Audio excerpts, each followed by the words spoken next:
Hi, this is Veronica. I really enjoyed this week's applying concepts to scenario activity, and I'll get right to it.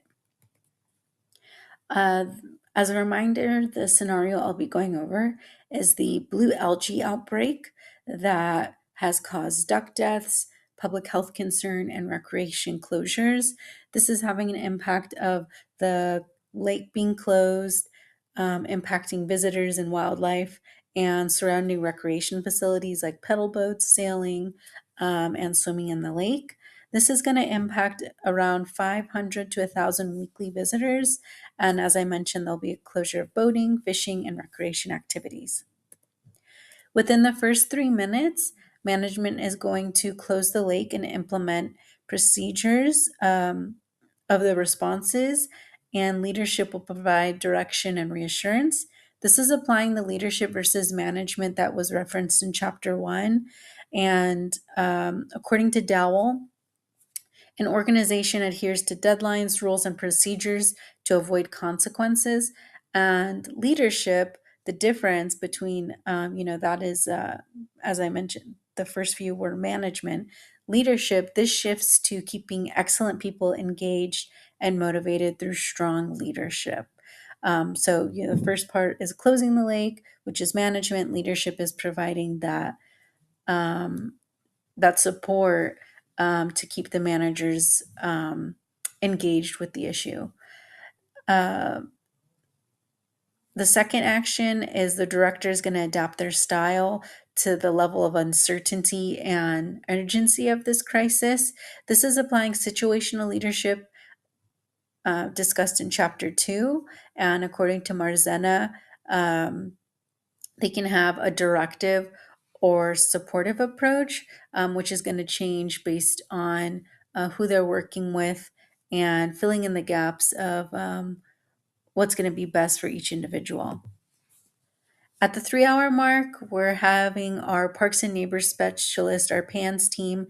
They're going to be involved, environmental staff, animal control, and public health organizations.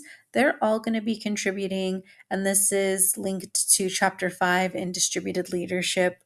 And research shows that relationships between distributed leadership contributes to improvement and a higher level of achievement.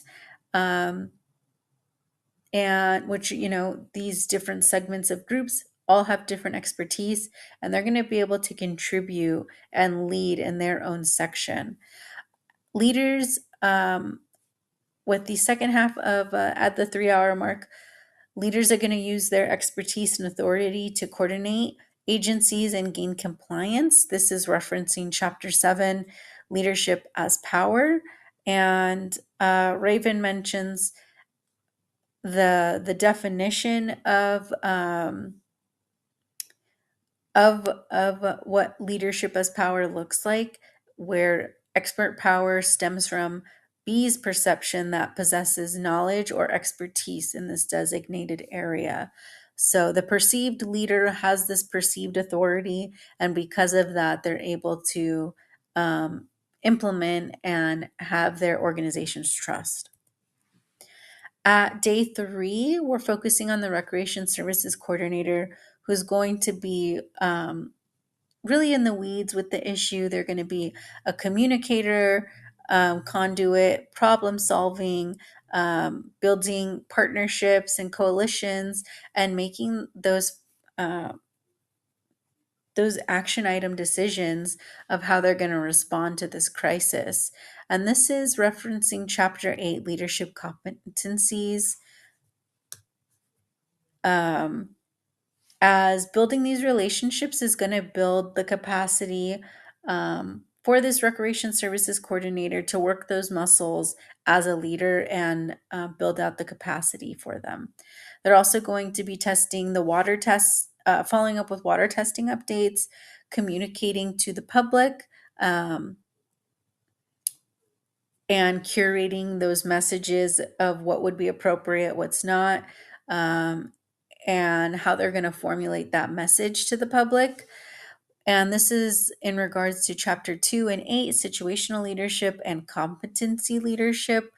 And what is going to be successful for this coordinator um, in regards to having a great outcome is having being achievement oriented, having empathy, having emotional awareness, and being a coach or mentor.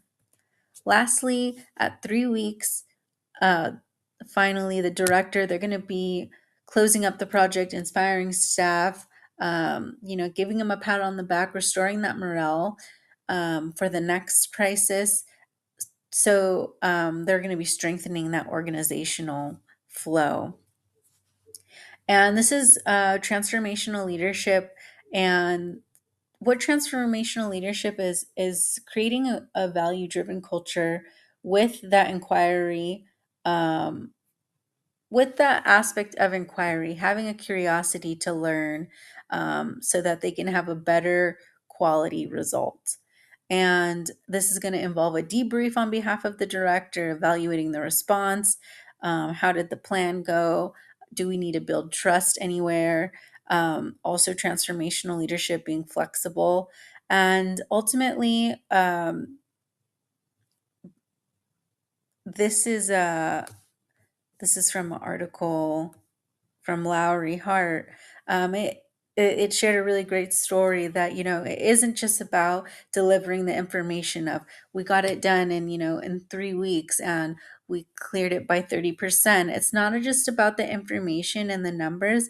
It's also about creating space for the communication so that there can be discussion of fears, concerns, and ideas, so that there can be a mutual space for understanding. I really enjoyed this week. Thank you so much for listening and look forward to your comments.